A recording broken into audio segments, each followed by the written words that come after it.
Barcelone est à quelques instants de boucler la signature de Joan Garcia, ont indiqué à RAC1 des sources proches des négociations. Garcia va donner son feu vert au Barça, puis toute la paperasse sera rapidement réglée.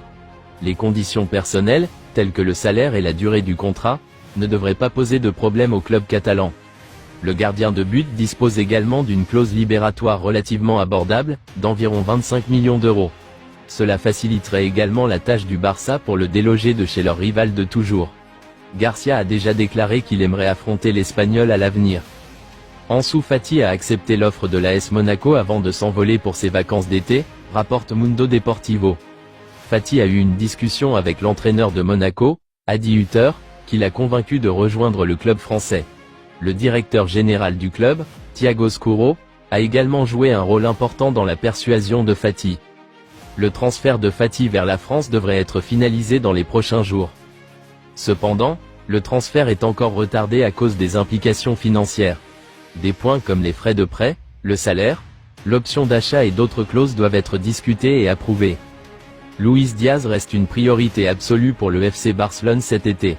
Cependant, malgré l'intérêt prononcé du club catalan pour l'ailier colombien, le Barça n'est pas prêt à débourser une somme folle pour s'attacher ses services.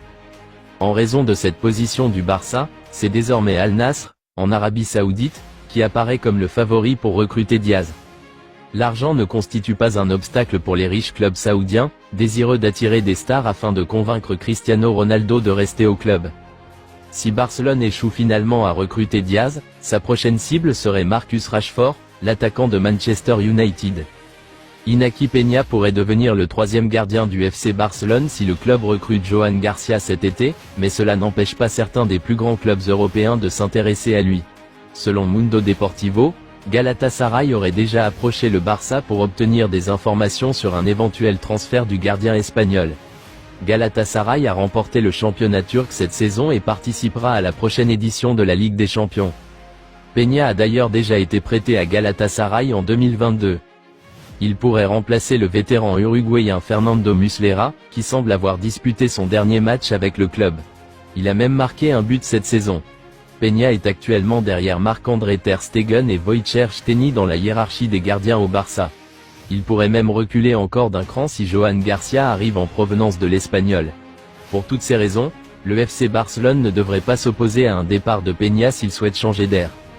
Deco s'est exprimé dans une interview accordée à la BBC au sujet du Real Madrid et des défis que devra relever le FC Barcelone la saison prochaine. Il a mis en avant la qualité de l'effectif madrilène sous les ordres de leur nouvel entraîneur, Xavi Alonso, ainsi que leur récente recrue.